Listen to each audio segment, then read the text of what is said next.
ED director की मुलाजमत की मुद्दत में तीसरी बार तौसी के मामले पर मरकज को सुप्रीम कोर्ट की जानिब से बड़ा झटका लगा है। सुप्रीम कोर्ट ने कहा कि मुलाजमत की मुद्दत में तीसरी बार तौसी करना गैर कानूनी है। संजय मिश्रा को पहली बार 19 नवंबर 2018 को 2 साल की मुद्दत के लिए ईडी डायरेक्टर के तौर पर मुकर्रर किया गया था। बाद में मरकजी हुकूमत ने संजय मिश्रा को 3 बार एक साल की तौसी दी थी। इसके लिए मरकजी हुकूमत ने एक ऑर्डिनेंस भी लाया था। अब अदालत ने कहा कि ईडी चीफ की तीसरी बार तौसी दुरुस्त नहीं है। साथ ही सुप्रीम कोर्ट ने नई तकर्री का हुक्म दिया है। वहीं संजय मिश्रा 31 जुलाई तक ओहदे पर बने रहेंगे। इससे पहले संजय मिश्रा 18 नवंबर को रिटायर होने वाले थे। मरकज ने एक ऑर्डिनेंस के जरिए तीसरी बार इनकी मियाद में तौसी की थी, जबकि अदालत पहले ही कह चुकी कि संजय मिश्रा की मियाद दूसरी बार के बाद नहीं बढ़ाई जानी चाहिए। प्रवर्तन निदेशालय के डायरेक्टर संजय मिश्रा की नियुक्ति के मामले में सुप्रीम कोर्ट ने आज अपना अहम फैसला सुना दिया है। हालांकि सुप्रीम कोर्ट ने इस पूरे मामले में अपने फैसले में साफ तौर से ये कहा कि प्रवर्तन निदेशालय के जो निदेशक हैं यानी कि संजय मिश्रा, उनके कार्यकाल को 31 जुलाई तक समाप्त कर दिया जाना चाहिए। हालांकि उनका जो कार्यकाल है वो 12 नवंबर को समाप्त हो रहा था, लेकिन सुप्रीम कोर्ट में उनकी नियुक्ति को चुनौती दी गई थी, जिस पर आज सुप्रीम कोर्ट ने बड़ा फैसला सुनाया। हालांकि सुप्रीम कोर्ट ने यह कहा कि इस पूरे मामले में 31 जुलाई के बाद अब केंद्र सरकार ईडी के डायरेक्टर की नई नियुक्ति के लिए फिलहाल नए डायरेक्टर की खोज करे। बहरहाल इस पूरे मामले में यह कहा गया था कि सरकार ने कुछ अधिकारों का गलत तरीके से प्रयोग किया, जिसमें सीवीसी और सीबीआई के डायरेक्टर की नियुक्ति से भी ये पूरा मामला जुड़ा हुआ था। बहरहाल इस पूरे मामले में आज सुप्रीम कोर्ट ने एक बड़ा फैसला सुनाते हुए ईडी के जो निदेशक हैं संजय मिश्रा, उनकी नियुक्ति को फिलहाल घटा दिया है और ये कहा है 31 जुलाई को उनको उनके पद से हटा दिया जाना चाहिए। अब इस पूरे मामले में केंद्र सरकार नए निदेशक की 31 जुलाई के बाद नियुक्ति ईडी डायरेक्टर के तौर पर करेगी और साथ ही साथ संजय मिश्रा को, जो फिलहाल अभी ईडी के निदेशक हैं, उनके कार्यकाल को समाप्त करेगी। कैमरामैन मुनमुन के साथ सुशील पांडे, न्यूज़ 18 दिल्ली। माननीय सुप्रीम कोर्ट ने ईडी के डायरेक्टर की नियुक्ति यानी एक्सटेंशंस को अवैध डिक्लेयर कर दिया।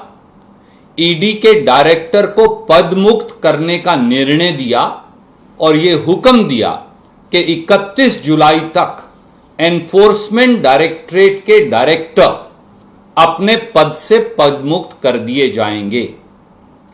ये सत्य की जीत है, ये न्याय की जीत है। देखिए, ये सरकार के लिए बहुत बड़ी सुप्रीम कोर्ट की तरफ से ये कह सकते हैं कि एक हिदायत है कि ईडी जैसे इतने बड़े और इतने शक्तिशाली इंस्टीट्यूशन के हेड को आपने इलीगल गैर कानूनी एक्सटेंशन दी। क्यों दी?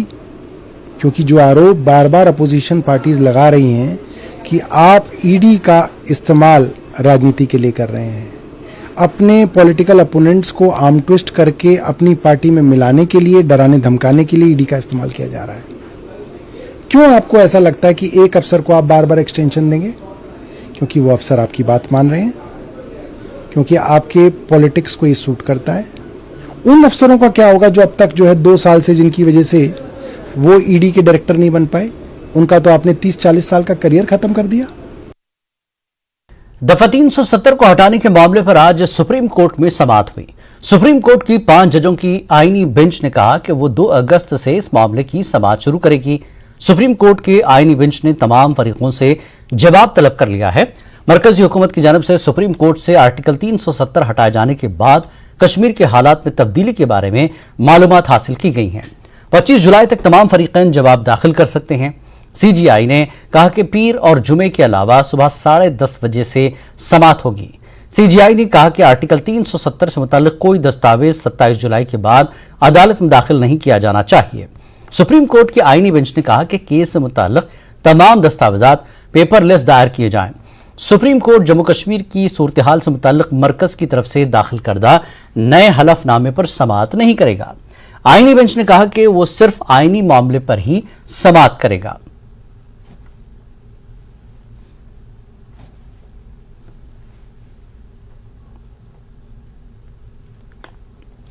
और वहीं दफा 370 को हटाने के मामले पर सुप्रीम कोर्ट में 2 अगस्त से समाअत होगी। इस मामले पर मुख्तलिफ सियासी और समाजी तंजीमों ने अपना रद्दमल जाहिर किया।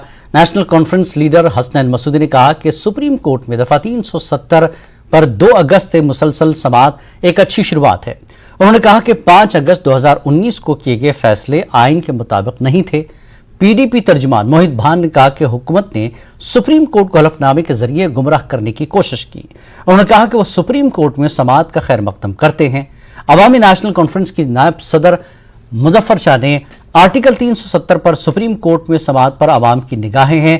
रूट्स इन कश्मीर के तर्जुमान अमित रैना का कहना है कि कश्मीर में आर्टिकल 370 अब बहाल होने की उम्मीद नहीं है। 2 अगस्त से मुतवातिर हर रोज सोमवार और शुक्रवार के बगैर समाअत होगी। उसका मतलब है समाअत जारी रहेगी जब तक कि ये अपने कंक्लूजन को नहीं पहुंचती। तो यही हम चाहते थे कि शुरुआत हो जाए। बहुत देर से शुरुआत हो गई, लेकिन चलिए बहुत सारी मुश्किलात थे, कोविड था बीच में, कुछ और भी शुरुआत थे, लेकिन अब शुरुआत हो गई और हम ये तवक्को करते हैं कि जल्द से जल्द फैसला आ जाएगा। और फैसला क्या होगा, हमें अपनी जगह पर इत्मीनान है, फैसला जम्मू कश्मीर के अवाम के हक में होगा। क्योंकि अगर अब जो भी फैसले हैं वो आइन के को दरकिनार करते हुए, आइन को रोनते हुए लिए गए, और आइन ही सबसे सुप्रीम है। मुल्क का सबसे बड़ा जो सॉवरेनिटी है वो आइन में, हर एक चीज इसी आइन की कसौटी पर परखी जाती है। और ये फैसले अगर हम आइन की कसौटी पर परखें तो नहीं हो सकते हैं। इसी वजह से मुझे लगता है कि सरकार ये मजबूर होगी कि वो एक सप्लीमेंट्री एफिडेविट दे दें और उसमें अपनी उपलब्धियों का, अपनी कामयाबियों का जिक्र करें, ताकि एक पोस्ट फैक्टो जस्टिफिकेशन दे उन फैसलों की जिनको उन्हें लगता है कि कोई आईनी आधार नहीं है। यहाँ पर जो भी सुप्रीम कोर्ट सबके सामने सवाल है वो सवाल है आईनी हैसियत का। क्या वो फैसले 5 अगस्त के आईनी तो दुरुस्त थे? और आइन कहाँ का? आइन हिंद, क्या आइन हिंद के मुताबिक थी या नहीं? और उसका जवाब ही ये टॉप कॉन्स्टिट्यूशनल कोर्ट है, इस सुप्रीम कोर्ट को उसी का जवाब देना। और आज लगता है कि उच्चतम न्यायालय ने इसको तेजी से आगे बढ़ाने का प्रयास किया है। 2 मेजर बातें जो आज आई हैं, एक थी कि जो शाह फैजल और शहला रशीद का नाम पेटिशनर से हटा दिया गया है। दूसरा, जो कल सेंट्रल गवर्नमेंट ने जो एफिडेविट फाइल किया था उसको लेकर उच्चतम न्यायालय ने ये टिप्पणी दी है कि उसका कॉन्स्टिट्यूशनल क्वेश्चन जो है 370 का, उस पर कोई इम्प्लीकेशन नहीं होगा, उसको उस पर कंसिडर शायद नहीं किया जाएगा। आज के जो ऑब्जर्वेशंस आई हैं और जो टिप्पणी आई उससे बड़ा ही साफ है कि सुप्रीम कोर्ट इस केस को जल्दी से जल्दी सुनना चाहता है और जल्दी से जल्दी फैसला देना चाहता है। जहां तक 370 की बात है उसके वापस आने की, मुझे पूरा यकीन है कि वो वापस नहीं आएगा, क्योंकि कई कारण है उस पर, और मैं कोई प्रीएम्प्ट नहीं करना चाहता कोई जजमेंट को, बट मेरी अपनी व्यक्तिगत राय ये है और केस के पेपर्स को देखते हुए, सबमिशंस को देखते हुए कि 370 वापस तो नहीं आने वाला। सुप्रीम कोर्ट की तरफ से कि इसको एक्सप्रेस हियरिंग पे लिया गया है। मैंने सुना है कि शायद मंडे और फ्राइडे को छोड़कर बाकी हर दिन ये केस जो सुना जाएगा।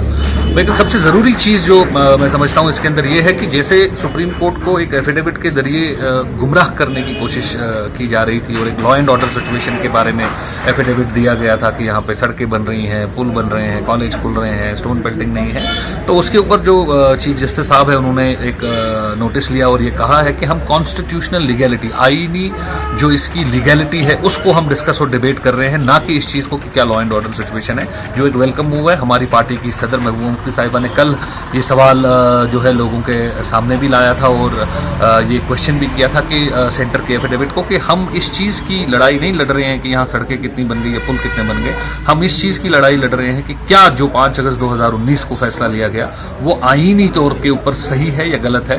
मैं समझता हूं कि चीफ जस्टिस चंद्रचूड़ साहब ने एक बहुत ही इम्पॉर्टेंट पहलू के ऊपर अपनी नज़र दोहराई है और उसको कहा है कि हम इस चीज़ को कंसिडरेशन में नहीं लेंगे, खाली जो कॉन्स्टिट्यूशनल लीगैलिटी है 370 और 35 उसके ऊपर ही डिबेट होगी और उसी के ऊपर जो है ये जो मैटर है उसी के ऊपर डिसाइड किया जाएगा। 2 अगस्त से आपको रेगुलर बैठना है इस पर, एक्सेप्टिंग 2 डेज जो मंडे और वेंसडे, शायद मंडे एंड वेंसडे, यस, उसमें छुट्टी लेकर rest you have to hear it and conclude it, क्योंकि आज honourable supreme court of India पे तमाम वर्ल्ड की निगाहें हैं। It is one of the most prestigious courts in the entire world, so we expect that कि ये constitution को अपहोल्ड करेंगे और जम्मू कश्मीर और लद्दाख की आवाम को जस्टिस देंगे। एक सवाल जो था वो केंद्र सरकार के हलफनामे को लेकर के था, एफिडेविट को लेकर था। सुप्रीम कोर्ट ने कहा कि हम इस पर सुनवाई नहीं करने जा रहे हैं। क्या आपको मेरी नजर में वो इट हैज नो वैल्यू। आप जी लाएं एफिडेविट और मुझे कहें कॉन्स्टिट्यूशनल इश्यूज खड़े हो रहे हैं, उनको सुना जा रहा है और आप कह रहे हैं जी G20 मैंने करा दिया, मैंने यहाँ नौकरी दे दी, मैंने यहाँ सड़क आपकी साफ करा दी। सो आप पहले ही आपने हथियार छोड़ दिए हैं, आपके पास कुछ नहीं है बोलने को, क्योंकि ये केस ऐसा है कि इसको सही से सुना जाए, अब ज्यादा से ज्यादा 5 मिनट में abrogation of article 370 will be dismissed. वक्त एक ब्रेक का, ब्रेक के बाद फिर लौटेंगे।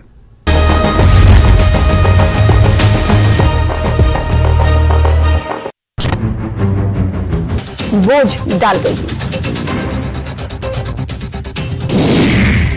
भूमाफियाओं से अतिक्रमित पंडितों की संपत्ति को पुनः प्राप्त करने में जिला प्रशासन श्रीनगर को बड़ी कामयाबी मिली है। जिला प्रशासन ने बेमिना श्रीनगर की अबू बकर कॉलोनी में एक मंदिर की जमीन को सील कर दिया।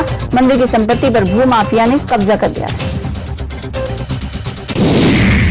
मध्य कश्मीर के तहसीलदार द्वारा उचित जांच के बाद इस मंदिर की जमीन को वापस पा लिया गया। स्थानीय लोगों ने इस कदम का स्वागत किया है, जबकि पंडित समुदाय के सदस्यों ने मांग की है कि अतिक्रमण की गई ऐसी और संपत्तियों को पुनः प्राप्त किया जाए और उन्हें वापस सौंप दिया जाए। सांबा सेक्टर में तैनात बीएसएफ के एक जवान ने संदिग्ध परिस्थितियों में अपनी ही राइफल से खुद को गोली मार ली। जवान की पहचान नरेश कुमार के तौर पर हुई है। सांबा सेक्टर की बीएसएफ की बॉर्डर पोस्ट चिलियारी में तैनात था।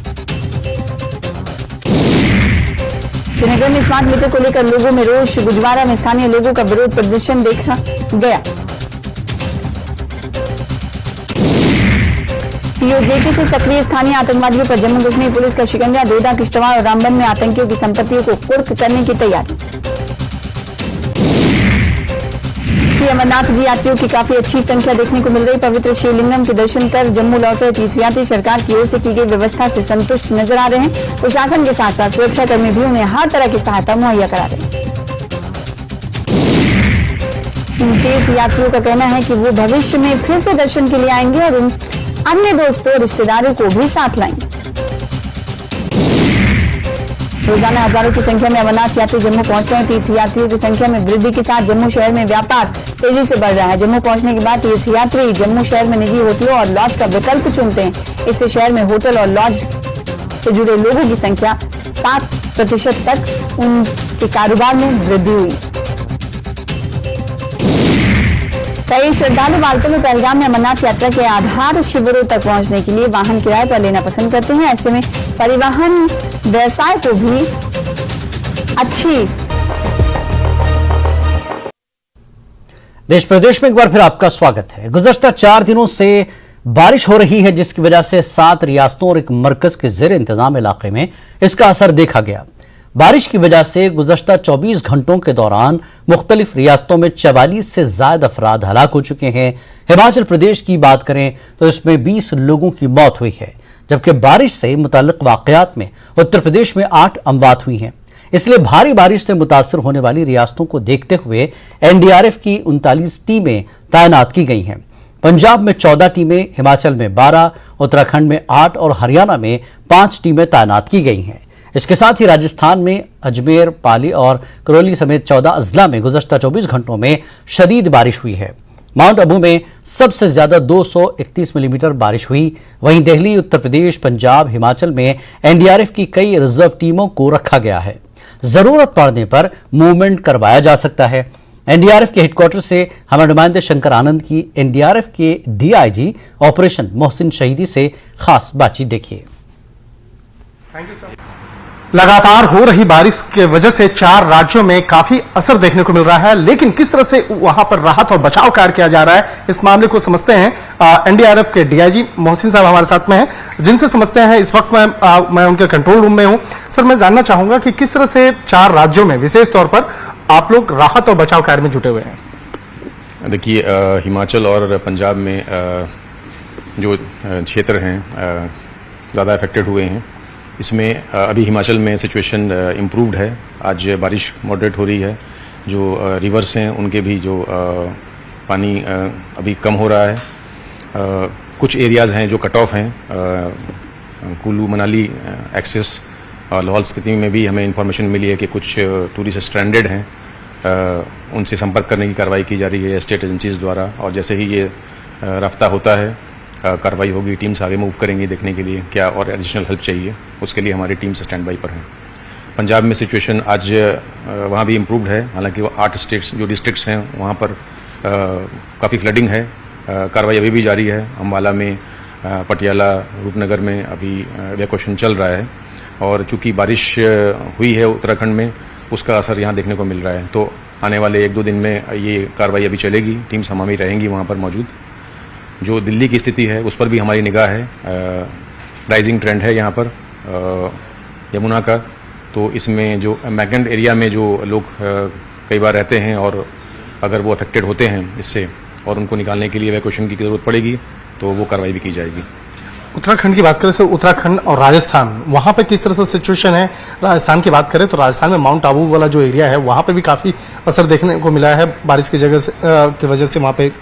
जी, राजस्थान में हमारी टीम मौजूद है और जहाँ ज़रूरत पड़ेगी, अगर अभी स्थिति ऐसी नहीं आई है कि सिचुएशन अलार्मिंग नहीं है, बारिश हो रही है, अलर्ट मोड में है हमारी टीम्स, और ज़रूरत पड़ेगी तो उनको डिप्लॉय किया जाएगा। चेतावनी दी जा रही है, जो लोकल्स हैं उनको हिदायत दी जा रही है कि वो अपने घर पर रहें, बाहर ना निकलें। हिमाचल का जो एरिया है सर, वहाँ पे लगातार भूस्खलन भी हो रहा है वहाँ पर, और जिस तरह से वहाँ पर स्थिति जो है ब्यास नदी वाला जो है अभी फिलहाल वो कैसा है? कई लोगों के मरने की भी अब तक जानकारी मिल चुकी है। जी, तकरीबन 39 लोगों के डेथ होने की सूचना है एस्टेट के माध्यम से। कई घर अफेक्टेड हुए हैं क्योंकि फ्लैश फ्लड्स में काफ़ी तबाही होती है, तो ये एक चिंता का विषय है और इसमें ये एप्रिसिएशन करना, ग्राउंड सिचुएशन में एप्रिसिएशन करना बहुत ज़रूरी है जब ये ऐसी सिचुएशन होती है कि कौन सा अफेक्टेड होगा, ताकि वक्त रहते ही इवैक्यूएशन किया जाए। तो ये कार्रवाई कई जगहों पर की गई है, जिसकी वजह से एक तरह से मैं कहूँगा कि कंट्रोल किया गया है सिचुएशन को। सर, आखिरी सवाल मैं जानना चाहूँगा कि अब तक एनडीआरएफ की कितनी टीम अभी काम कर रही है और इसके साथ ही कितने रिजर्व में आप लोग रखे हैं और कहाँ किन राज्यों या शहरों में अभी रिजर्व के तौर पर रखा गया है? देखिए, अभी तक ये जो 4 स्टेट्स हमने बताए, इनमें 39 टीम्स हमारी एनडीआरएफ की तैनात हैं, कार्रवाई कर रही हैं, कुछ स्टैंड बाई में हैं। इसके अलावा अगर ज़रूरत पड़ेगी तो एयरलिफ्ट के लिए हमने उड़ीसा से, तमिलनाडु से और महाराष्ट्र से भी टीमों को अलर्ट कर दिया गया है। ज़रूरत पड़ेगी तो उनको एयरलिफ्ट किया जाएगा। शुक्रिया सर।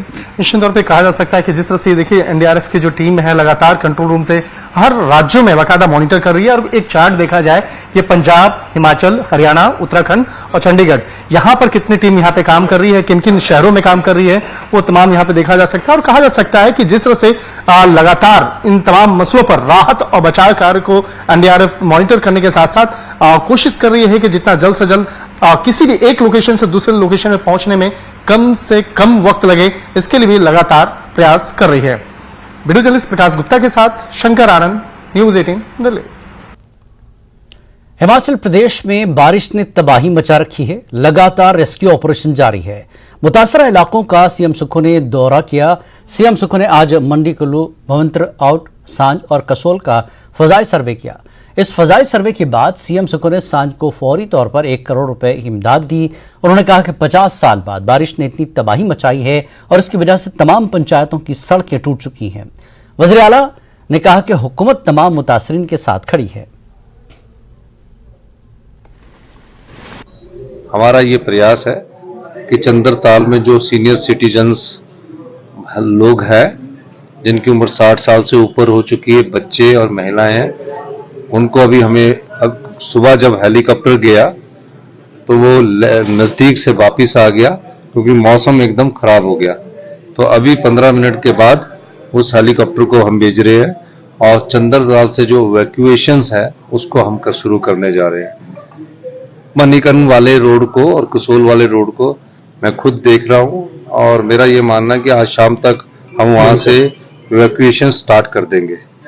और जो मनाली कुल्लू रोड है उसको भी हम जल्दी ही आज शाम से, रात से इवैक्यूएशन स्टार्ट कर देंगे। और जो सुंदरनगर मंडी रोड है, मंडी से कुल्लू वाला रोड है, उसका बहुत ज़्यादा नुकसान हुआ है। उसका एक अल्टरनेट रूट से हम यातायात और आवाजाही को, परिवहन को ठीक दृष्टि से कि आवाजाही ठीक हो, उस तरीके से हम उसको देख रहे हैं। इस बाढ़ में बहुत कहर बरसाया है। 50 वर्ष के बाद इस प्रकार की बारिश देखने को मिली है। हमारा जीवन काल भी इससे ज़्यादा वर्ष का हुआ है और हमने 50 वर्ष पहले सुना था कि बादल फटते हैं, ये होता है, लेकिन इस बारिश ने पूरे हिमाचल प्रदेश के सभी जिलों में तबाही मचाई है। पंजाब के साथ लगते जो इलाके हैं जैसे कि ऊना है, वहाँ पुल को बहुत बड़ी नुकसान पहुंचा है। बद्दी का एक पुल जो चंडीगढ़ के साथ है वो टूट चुका है। तकरीबन 40 पुल, बड़े बड़े पुल वो टूट चुके हैं। कोई ऐसी पंचायत नहीं है हिमाचल प्रदेश की 3500 पंचायतों में जहां सड़कें टूट चुकी है। पेयजल योजनाओं का बुरा हाल है। अब हमारी जो सबसे बेस्ट डिस्ट्रिक्ट कुल्लू है, उसमें हमारा ये प्रयास है कि शाम तक किसी तरह यहाँ बिजली पहुंच जाए। जब बिजली पहुंचेगी तो जो हमारी पेयजल की योजनाएं हैं उसमें हम लोगों को सुचारू रूप से पानी दे सकेंगे। मैं खुद व्यक्तिगत तौर से यहाँ ये चीज देखने के लिए आया हूँ। बिहार असेंबली की कार्रवाई मंगल की सुबह 11 बजे शुरू हुई। इस दौरान बीजेपी अरकान अपनी नशिस्तों पर खड़े हो गए और आरजेडी लीडर के इस्तीफे का मुतालबा करने लगे। हंगामाराई देखकर स्पीकर ने कार्रवाई मुलतवी कर दी। आपको बता दें कि तेजस्वी का नाम नौकरी के बजाय जमीन घोटाले में दाखिल चार्जशीट में है। सीबीआई मामले की जांच कर रही है। इस पूरे मामले पर आरजेडी राज्यसभा मेंबर व पार्टी तर्जुमान मनोज झा से हमारे नुमाइंदे ने तफसीली बातचीत की। बात करते हैं आरजेडी के राज्यसभा सांसद और मुख्य प्रवक्ता मनोज झा से। मनोज जी, आज बिहार विधानसभा में काफी हंगामा देखने को मिला। डिप्टी सीएम तेजस्वी यादव का इस्तीफा बीजेपी मांग रही है, कह रही है कि चार्जशीटेड है। देखिए, बीजेपी का ये कहना ना, मुझे लगता है कि पता नहीं आईना सामने लेके नहीं बैठते हैं ये लोग। मैं थोड़ी चीज विस्तार में बताना चाहता हूं। हालांकि हमारे डिप्टी सीएम साहब ने अपनी बात रख दी। मैं सीधे पूछना चाहता हूं, अजीत पवार छगन भुजबल का मामला क्या है? और आज जो माननीय सर्वोच्च न्यायालय ने ईडी के संजय मिश्रा के कार्यकाल के विस्तार को लेकर के कहा है कि ये इनवैलिड है, इलीगल है, तो पता ये इनका एक मॉडस ऑपरेंडा है। दबिश बनाने की कोशिश करो और महाराष्ट्र जैसा गेम पलटने की कोशिश करो। साहब, वो बिहार है और वो लालू यादव के बेटे हैं। आप जिस प्रकार से इन चीजों को ना, बंद केस को 2 बार खुलवा रहे हैं, अब तो इन एजेंसीज को ऐसा बदनाम करके छोड़ेंगे ना, इनका चरित्र इतना खराब कर दिया है कि कल को जब आप सत्ता में नहीं होंगे, या आपके दरवाजे पर भी जाके दस्तक देगी। उस दिन से डरिए और ये नौटंकी बंद करिए। ये मैसेज आप लोगों के बारे में, आपके चरित्र के बारे में, आपके चाल के बारे में, आपके चलन के बारे में पूरे देश में अब लोगों को पता है कि प्रधानमंत्री जी जब कहते हैं हमें भ्रष्टाचार से लड़ना है, तो वो बेसिकली आदेश होता है, आ गले लग जा। बहुत बहुत धन्यवाद। तो ये थे आरजेडी के राज्यसभा सांसद और मुख्य प्रवक्ता मनोज झा। कैमरामैन अंकित जैन के साथ अमितेश सिंह, न्यूज 18 दिल्ली।